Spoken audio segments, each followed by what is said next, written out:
প্রিয় শিক্ষার্থী, অনলাইন ক্লাসে স্বাগত। আমি মোহাম্মদ পারভীর রহমান, প্রভাষক, রাষ্ট্রবিজ্ঞান বিভাগ, মাগুরা আদর্শ কলেজ মাগুরা। আজকের পাঠ পরিচিতি: উচ্চ মাধ্যমিক প্রথম ও দ্বিতীয় বর্ষ, বিষয় পরিণতি ও সুশাসন, অধ্যায় প্রথম, ব্রিটিশ ভারতে প্রতিনিধিত্বশীল সরকারের বিকাশ। আজকে আমরা যে আলোচনা করব, দি ক্যাবিনেট মিশন প্ল্যান 1946, অর্থাৎ মন্ত্রী মিশন পরিকল্পনা 1946। আমরা তিনজন ব্যক্তির ছবি দেখতে পাচ্ছি এখানে: sir Stafford Cripps, lord Patrick Lawrence, A V Alexander. এই তিনজন ব্যক্তির আমরা ছবি দেখতে পাচ্ছি। ভারতের যে শাসনতান্ত্রিক সংকট নিরসন করার কল্পে 1946 সালের 19 ফেব্রুয়ারি মন্ত্রিসভার তিনজন প্রভাবশালী সদস্য নিয়ে একটি কমিশন গঠন করে। সেই বৎসরই 24 মার্চ কমিশন ভারত আগমন করে। স্বায়ত্তশাসন ও অন্যান্য শাসনতান্ত্রিক বিষয়ে তারা 3 এপ্রিল মৌলানা আবুল কালাম আজাদ এবং 4 এপ্রিল কায়েদ আজম মোহাম্মদ আলী জিন্নাহ, মুসলিম লীগ সভাপতি, এবং আবুল কালাম আজাদ কংগ্রেস সভাপতি, এই দুজনের সাথে আলোচনা করে ব্যর্থ হন। অর্থাৎ কংগ্রেস ও মুসলিম লীগের যে পরস্পর বিরোধী অবস্থান, সেই অবস্থানের কারণে মন্ত্রী মিশন প্রচেষ্টা ব্যাহত হয়। অবশেষে 1946 সালের 16 মে এই মিশন ভারতবর্ষের রাজনৈতিক ও শাসনতান্ত্রিক সমস্যার সমাধানের জন্য তাদের যে নিজস্ব চিন্তাধারা সম্মিলিত একটি পরিকল্পনা, সেই পরিকল্পনা ঘোষণা করেন। এটিকে ঐতিহাসিক মন্ত্রী মিশন বা ক্যাবিনেট মিশন পরিকল্পনা হিসাবে অভিহিত করা হয়। মন্ত্রী মিশন পরিকল্পনার বৈশিষ্ট্যসমূহ: 1. ব্রিটিশ শাসিত ভারত ও দেশীয় রাজ্যগুলো নিয়ে একটি যুক্তরাষ্ট্রীয় পদ্ধতির সরকার, অর্থাৎ ইউনিয়ন সরকার গঠিত হবে। 2. প্রস্তাবিত যুক্তরাষ্ট্রের একটি শাসন বিভাগ ও একটি আইন বিভাগ থাকবে। ব্রিটিশ ভারতীয় প্রদেশগুলো ও দেশীয় রাজ্যসমূহ প্রতিনিধিদের সমন্বয়ে বিভাগ দুটি গঠিত হবে। 3. কেন্দ্রীয় সরকারের আওতাভুক্ত বিষয় ছাড়া অবশিষ্ট সকল বিষয়ের উপর প্রাদেশিক সরকার ও দেশীয় রাজ্য সরকারের কর্তৃত্ব প্রতিষ্ঠিত হবে। 4. ভারতের প্রদেশগুলোকে 3টি পৃথক গ্রুপে বিভক্ত করা হবে, যথা ক গ্রুপ: বোম্বাই, মাদ্রাজ, যুক্তপ্রদেশ, বিহার এবং উড়িষ্যা; খ গ্রুপ: পাঞ্জাব, উত্তর পশ্চিম সীমান্ত প্রদেশ, বিহার ও উড়িষ্যা; গ গ্রুপ: বাংলা, আসাম। 5 নং যে বৈশিষ্ট্য, সেটা ছিল প্রত্যেক গ্রুপের একটি আইনসভা ও একটি শাসন বিভাগ থাকবে। কি কি প্রাদেশিক বিষয় সাধারণ শাসনে রাখা হবে তা প্রত্যেক গ্রুপ নির্ধারণ করবে। 6. 10 লক্ষ লোকের একজন প্রতিনিধি, এই নীতির ভিত্তিতে প্রত্যেকটি গ্রুপ আইনসভার সদস্যদের দ্বারা নির্বাচিত গণপরিষদের সদস্য বা প্রতিনিধিদের সমন্বয়ে সংবিধান প্রণয়ন পরিষদ গঠিত হবে। 7. 10 বৎসর পর যে কোনো প্রদেশ তার আইনসভার সংখ্যাগরিষ্ঠ সদস্যের সর্বসম্মতিক্রমে সংবিধান শর্তাবলী পুনর্বিবেচনা দাবি করতে পারবে। 8. প্রধান রাজনৈতিক দলগুলোর প্রতিনিধিদের সমন্বয়ে একটি অন্তর্বর্তীকালীন সরকার গঠন করতে পারবেন। 9. নতুন সংবিধান প্রণীত হওয়ার পরে আইনসভার সিদ্ধান্ত মোতাবেক যে কোনো প্রদেশ তার সংশ্লিষ্ট গ্রুপ থেকে বের হয়ে যেতে পারবে। 10. ক্যাবিনেট মিশন পরিকল্পনা অনুযায়ী সর্বভারতীয় যুক্তরাষ্ট্র গঠিত হওয়ার পর দেশীয় রাজ্যগুলোর উপর ব্রিটিশ সম্রাটের সার্বভৌম ক্ষমতা বিলুপ্ত হবে। রাজ্যগুলো যুক্তরাষ্ট্রের সাথে তার ভবিষ্যৎ সম্পর্ক নির্ধারণ বিষয়ে আলোচনা করতে পারবে।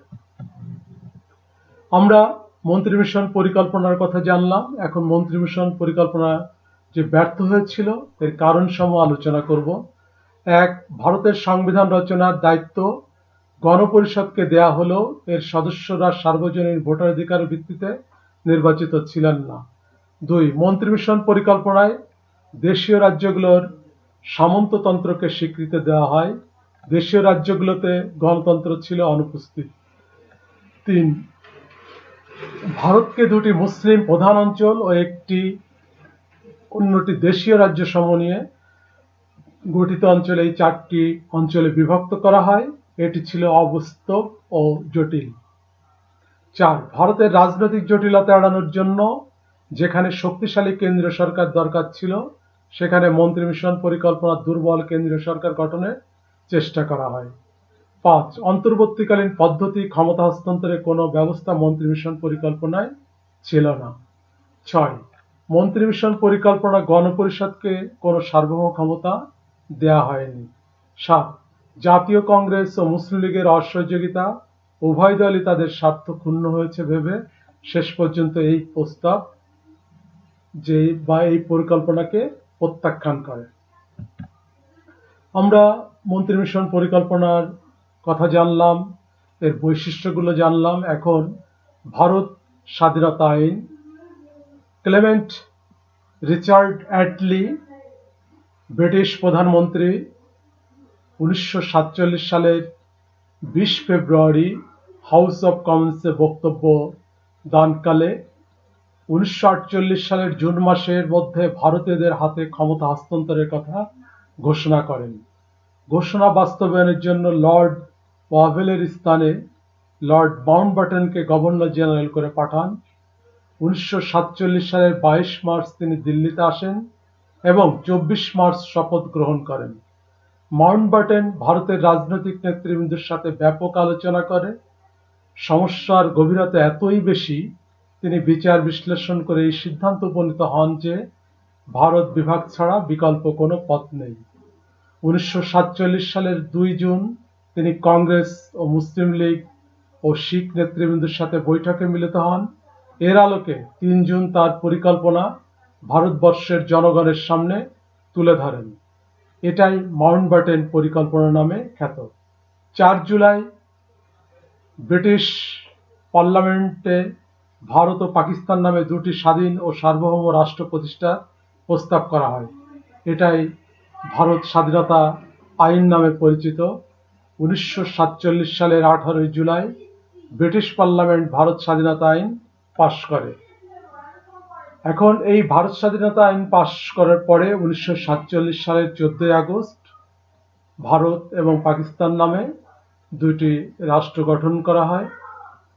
এখন 1947 সালের ভারত স্বাধীন আইনের যে বৈশিষ্ট্য সেটা আমরা আলোচনা করব।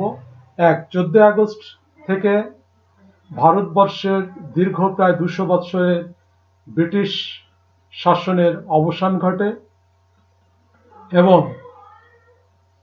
পাকিস্তান ও ভারত ইউনিয়ন নামে দুটি নতুন ডোমিনিয়ন সৃষ্টি করে। 2. দুটি ডোমিনিয়নের জন্য পৃথক গণপরিষদ গঠন করে।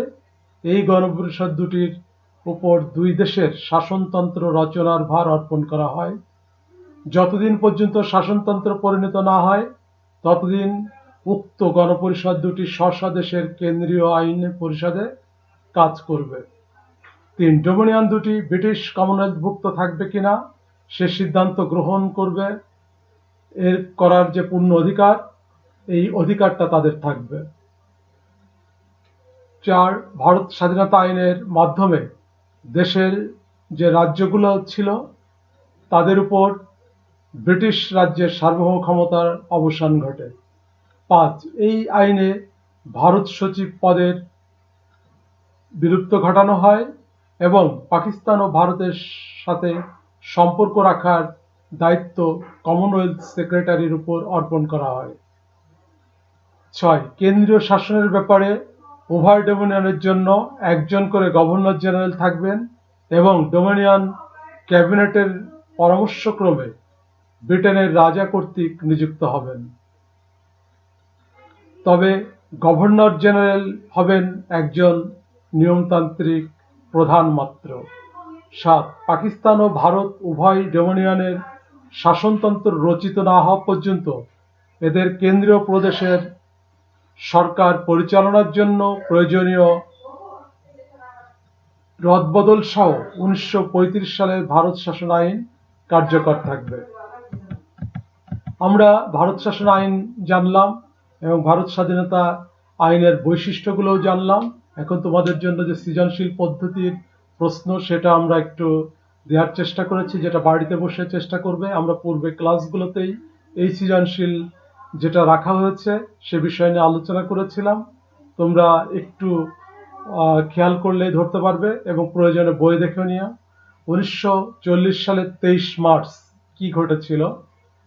দ্বিজাতি তত্ত্বের বাস্তব রূপ এখানে ঘটেছিল এবং শেরেবাংলা একে ফজলুল্লাহ কর্তৃক এটা উত্থাপিত হয়েছিল। জিজ্ঞাসা চিহ্নতে কি হতে পারে এটা তোমরা ধরে নিতে পারো। এখানে আমরা তোমাদের জন্য যে 4টি প্রশ্ন রেখেছি সে প্রশ্ন জ্ঞান, অনুধাবন, প্রয়োগ এবং উচ্চতর দক্ষতা। জ্ঞানমূলক প্রশ্নে দ্বৈত শাসন কাকে বলে, অনুধাবনমূলক প্রশ্নে বঙ্গভঙ্গ রদের কারণ লিখো এবং প্রয়োগমূলক প্রশ্নে ছকে প্রশ্ন চিহ্নিত স্থানের বিষয়টির বৈশিষ্ট্য বর্ণনা করো এবং ঘ নাম্বার যেটা উচ্চতর দক্ষতা, উক্ত বিষয়টি ভারত পাকিস্তান বাংলাদেশের অভ্যুদয়ে যেটা আমরা উক্ত বিষয়টি স্বাধীন বাংলাদেশের অভ্যুদয়ে কিভাবে ভূমিকা পালন করে সেটা বিশ্লেষণ করো। এই 4টি প্রশ্ন তোমরা বাড়িতে চেষ্টা করবে। এতক্ষণ তোমাদের যে আজকের যে ক্লাস আমরা অনলাইনে নিলাম তার সহযোগিতা করার জন্য তোমাদেরকে ধন্যবাদ জানাচ্ছি। তোমরা ভালো থেকো, সুস্থ থাকো, করোনাকালীন সময়ে সৃষ্টিকর্তার কাছে প্রার্থনা করে আজকের মতো এখানেই শেষ করছি। তোমাদের আগামী দিনের পথ চলা শুভ হোক এবং